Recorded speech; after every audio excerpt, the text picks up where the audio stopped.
महाराज जी, क्या हमारे जीवन में आने वाली अनुकूलता एवं प्रतिकूलता में हमारे निवास स्थान का विशेष महत्व रहता है? नहीं, जीवन में आ कर्म रही लंबे कर्म कर्म निवास का कोई नहीं है। कर्म ऐसी कोई भूल में ना रहे, ऐसा नहीं। उसमें हमारा कर्म प्रधान होता है। अगर हमारे कर्म अच्छे हैं ना, तो इस स्मशान में भी बैठकर हम परमानंद में डूब जाएंगे। अगर हमारे कर्म खराब हैं तो सोफा में भी बैठकर जलेंगे, एसी रूम में भी बैठकर जलेंगे। तो हमको कर्म ठीक करने चाहिए, कर्म सुधारने चाहिए। ये सब बाहरी बातों पर नहीं लगना चाहिए। हमारे कर्म का, आप देखो निवास स्थान कितना बढ़िया वृंदावन, इससे बढ़िया कोई निवास स्थान होगा त्रिभुवन में? इससे बढ़िया कोई निवास स्थान होगा? भगवान का धाम है। पर क्या यहाँ दुखी लोग नहीं है? क्या यहाँ परेशान लोग नहीं है? क्या यहाँ काम क्रोध की लीला नहीं हो रही? सब हो रहा है, संसारिकता में सब हो रहा है। तो जो जैसे कर्म, अब जो केवल प्रिया प्रीतम का भजन कर रहे हैं, प्रिया प्रीतम में चित्त जोड़े, उनको आनंद का अनुभव हो रहा है। जो संसार में चित्त जोड़े, काम क्रोध लोभ से परेशान हो रहे हैं, चिंता शोक भय उद्विग्नता, ये उनको परेशान कर रहे। तो हमारी बात को समझना, अगर निवास स्थान के प्रभाव से दुख या सुख की प्राप्ति हो तो वृंदावन वास से सबको परमानंद की प्राप्ति होनी चाहिए, क्योंकि ये परमानंदमय धाम है। नहीं हो रही? आप देख लो, बैठे तो हो, तुम भी तो बैठे हो। परमानंद की अनुभूति होगी आपके चिंतन से, आपके कर्म से। अच्छे कर्म करोगे सुख मिलेगा, बुरे कर्म करोगे दुख मिलेगा। आज नहीं तो कल मिलेगा। और भजन करोगे तो परमानंद मिलेगा। यहां नहीं, जो तुम्हें सबसे निकृष्ट गंदा स्थान बताया जाए कि ये स्थान, वहां बैठ जाओ और राधा राधा राधा राधा। अगर आपको परमानंद का अनुभव ना हो तो मुझे बताना। तो स्थान का थोड़ा सहयोग तो मान सकते हैं कि शांत वातावरण है, भागवतिक है, तो हमारा भजन में ज्यादा रुचि होगी। लेकिन सुख दुख विपत्ति संपत्ति हमारे कर्मों के प्रभाव से, इसका स्थान से कोई ताल्लुक नहीं है। सुनीता प्रदीप सोधान दिल्ली से। राधे राधे महाराज जी।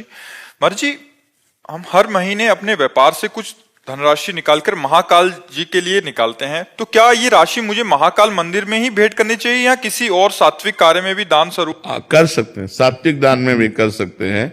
भगवान शिव सब रूपों में विराजमान है।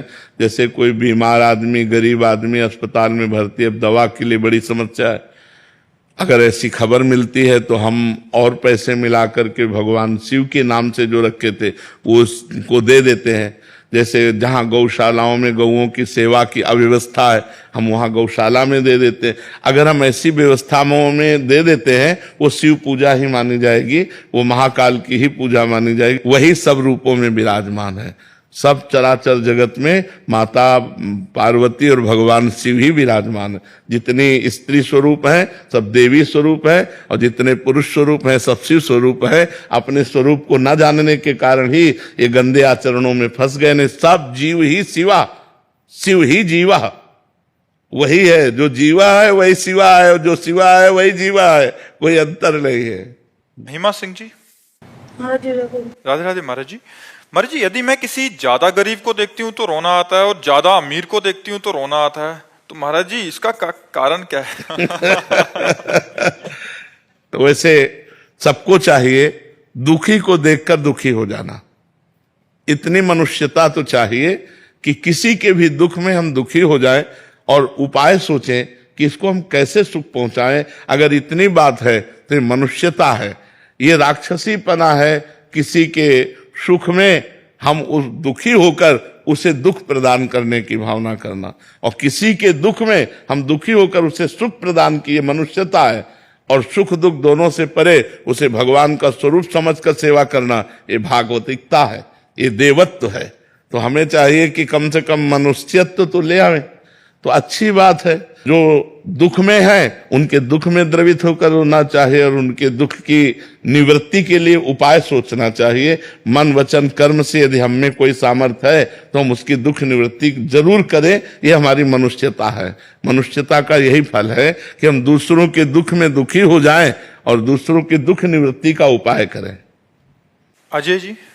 राधे राधे गुरु जी। राधे राधे महाराज जी। महाराज जी, मैं राधा कृष्ण जी का नाम जप करता हूँ और जप करते समय रात को सो जाता हूँ और सोने की अवस्था में भी जाप चलता रहता है, मुझे ऐसा आभास होता है महाराज जी। पर मैं अभिनय की लाइन में हूँ महाराज जी, एक्टिंग करता हूँ तो स्क्रिप्ट को याद करना होता है और सोचना बहुत पड़ता है महाराज जी कैरेक्टर के लिए, तो फिर नाम जप में व्यवधान आता है महाराज जी। ऐसे में हमेशा नाम चलता रहे, दोनों ही नहीं, उससे भी भगवान की पूजा मान लो। जो अभिनय कर रहे हो वो भी भगवान की पूजा मान करके एकाग्रता पूर्वक अपना ठीक अभिनय करो, चाहे वो जो भी अभिनय हो।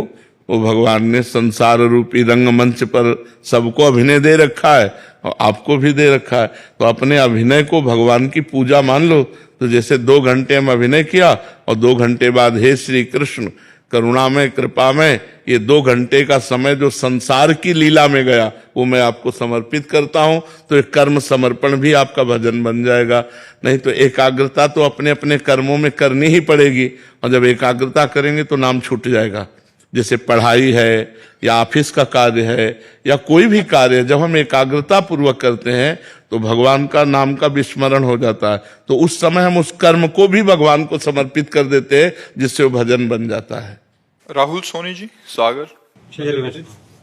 राधे राधे महाराज जी। महाराज जी, पिछले 2 सालों से आपका सत्संग और एकांतिक वार्तालाप सुन रहा हूँ और आपके बताए मार्ग पर चलने का प्रयास कर रहा हूँ। महाराज जी, मेरे अंदर एक प्रश्न है कि गुरु से मिलना और गुरु में मिलना, इनमें क्या अंतर है? गुरु से मिलना और गुरु में मिलना। गुरु से मिलने के बाद गुरु की आज्ञा का पालन करके गुरु के द्वारा दिए हुए मंत्र और नाम में तन्मय हो जाना गुरु से मिलना है, समझ रहे हो? और जब हम भगवदाकार स्थिति को प्राप्त हो जाते हैं तो जो गुरुदेव वही हम, जो हम वही गुरुदेव, वो गुरु में मिल गया, वो गुरुमय हो गया।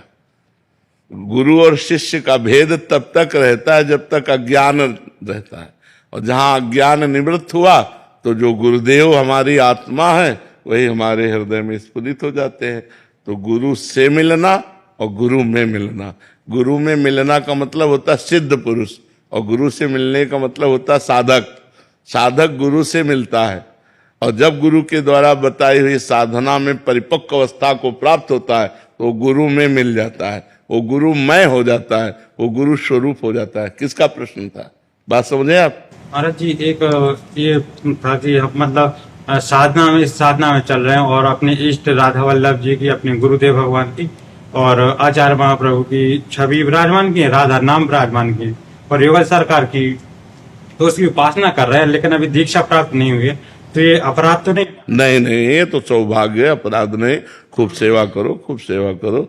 दीक्षा का मतलब होता है स्वीकृति। अगर हम किसी संत भगवंत के भाव को स्वीकार करते तो हम शिष्य ही है, उसमें कोई कंठी बंधे तभी दीक्षा मानी जाए, ऐसी बात नहीं है। उन्होंने बात सुनी और मान ली तो उनका कल्याण हो रहा है। तो कल्याण के लिए, मंगल के लिए हमें संत की बात मानना आवश्यक है, ना कि दीक्षा लेना आवश्यक है। अगर हमने उनकी बात मान ली तो हमारे गुरु हैं, और चाहे संबंध बनाओ दीक्षा का या ना बनाओ, वो गुरु हैं, उसी से कल्याण हो जाएगा। जैसे बोले राधा राधा जपो, राम राम जपो, तो आप संत की बात मान लो, हो गए, उनके मुख से निकला हुआ नाम आपका मंगल कर देगा। लता खत्री जी, जयपुर से। राधे राधे। राधे राधे महाराज जी। महाराज जी, अच्छे कर्म का फल अच्छा और बुरे का बुरा, तो महाराज जी कर्मों से मुक्ति कैसे मिलेगी ऐसे में? भगवान की शरण में जाने से। सर्वधर्मान परित्यज्य मामेकम शरणम ब्रज, भगवान करे।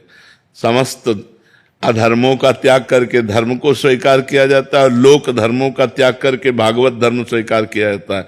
लोक धर्म में जैसे आप किसी के पिता हैं, किसी के पति हैं, किसी के पुत्र हैं, सब अपने अपने कर्तव्य। भगवान करे सर्वधर्मान परित्यज्य मामेकम शरणम ब्रज, तो अहम त्वाम सर्व पापेभ्यो मोक्षयिष्यामि मा शुचा, मैं तुम्हें बंधन से मुक्त कर दूंगा, समस्त कर्म बंधनों से। जो हमें पाप और पुण्य के बंधन बंधे हुए हैं, ये भगवान की शरण में। शुभ अशुभ दुर्ग विध्वंस बल, तब जयति जयति जग उच्चरे। इस संसार पर विजय वही प्राप्त करता है जिसके शुभ और अशुभ दोनों नष्ट हो जाते हैं, और वो भगवान करते हैं। इसलिए भगवान की शरण में होकर भगवान की लीला कथा सुनो, भगवान का नाम जप करो, सब में भगवत भावना करो, बुरे आचरण ना करो। इसी से सब कर्म बंधन भगवान की कृपा से नष्ट हो जाएंगे। राधे राधे महाराज जी। महाराज जी, मैं ये जानना चाहती हूँ कि जैसे सुबह सुबह इतने लोग दर्शन के लिए आते हैं, उनमें से कुछ यहाँ एकांतिक यहाँ भजन के लिए आते हैं, पर सब नहीं आ पाते, तो क्या बाबा आप उन सब पर कृपा कर देते हैं, या जिनकी ओर आप देख लेते हैं केवल उन्हीं पर दया दृष्टि होती है? क्योंकि बहुत सारी भीड़ आपको कृपा हमारी तरफ से नहीं होती, कृपा हमारे इष्ट की तरफ से होती है। हम जिनके दास हैं वो कृपा करते हैं। आप जिनके दास से मिलने के लिए आए, जिनके दास के दर्शन करने के लिए आए, स्वामी हिसाब करता है। हम तो हाथ जोड़े, जहां जिनको देख पाए, नहीं वो सबको देख रहे हैं। वो शास्त्रों नेत्र वाले हैं, वो सबको देख रहे हैं। एक क्षण में अनंत ब्रह्मांडों को देख सकते हैं, तो वो सबको देखते हैं और वही हिसाब करते हैं। हर जीव के कर्म का वो हिसाब करते हैं। तो आप जिस भावना से आए हैं, जो भाव कर रहे हैं, हमारे मालिक, हमारे ईश्वर, हमारे प्रभु वही आपको मंगल करते हैं, वही आपको सुख प्रदान करेंगे। हमारी सामर्थ्य कहाँ है कि हम कृपा कर सकें? हम तो खुद कृपा के भिखारी हैं, प्रियालाल की कृपा के भिखारी हैं। उन्हीं की कृपा सब पर है, उन्हीं की कृपा से सबका मंगल होता है। हम किसी का मंगल कर सकें ऐसे हम में सामर्थ्य नहीं। हम खुद जिनके चरणों में अपने मंगल के लिए पड़े हैं, उन्हीं मंगल भवन से सबका मंगल होता है, और वो सबको देखते हैं और वो सब पर कृपा करते हैं।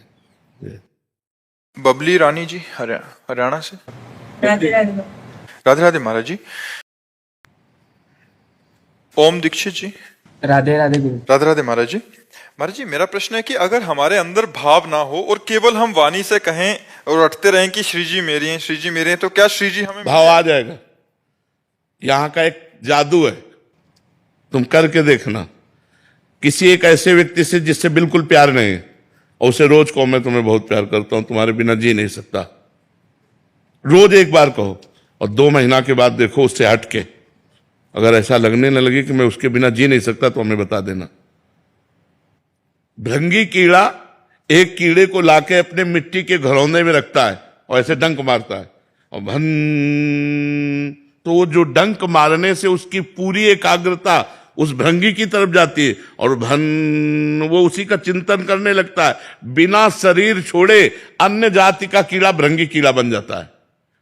यदि हम ये कहते रहे कि हे प्रभु मैं आपका हूं, झूठी से कह रहा हूं, तो सच्ची एक दिन महान भक्त बन जाएगा। करके तो देखे ऐसा। महाराज जी, श्री जी लायक मतलब हम बन नहीं पा रहे भावने, और अगर कहे वाणी से कहे श्री जी। लोहा कभी मुकुट बन के देवताओं के नहीं लग पाता, लेकिन पारसमणि छू जाए, अगर पारसमणि छू जाए तो लोहा तत्काल सोना बन जाए और देवताओं के मुकुट पर तो ऐसे ही हम लोहा की तरह हैं। संत कृपा, भगवंत कृपा से यदि नाम जब चलने लगे, तो हम पारसमणि रूपी नाम का स्पर्श होते ही हम भगवान के योग्य हो जाएंगे। जो पापी, व्यभिचारी, नीच आचरण वाले थे, जिनसे संभाषण भी करना पाप है, ऐसे ब्रह्म ऋषि बन गए, ऐसे महात्मा बन गए भगवान के नाम के प्रभाव से। तो हम भगवान का नाम जप करें, हम में कोई योग्यता नहीं, लेकिन नाम भगवान की कृपा से वो सब सद्गुण आ जाएंगे जिससे भगवान प्रसन्न होते हैं। हम खूब नाम जप करें।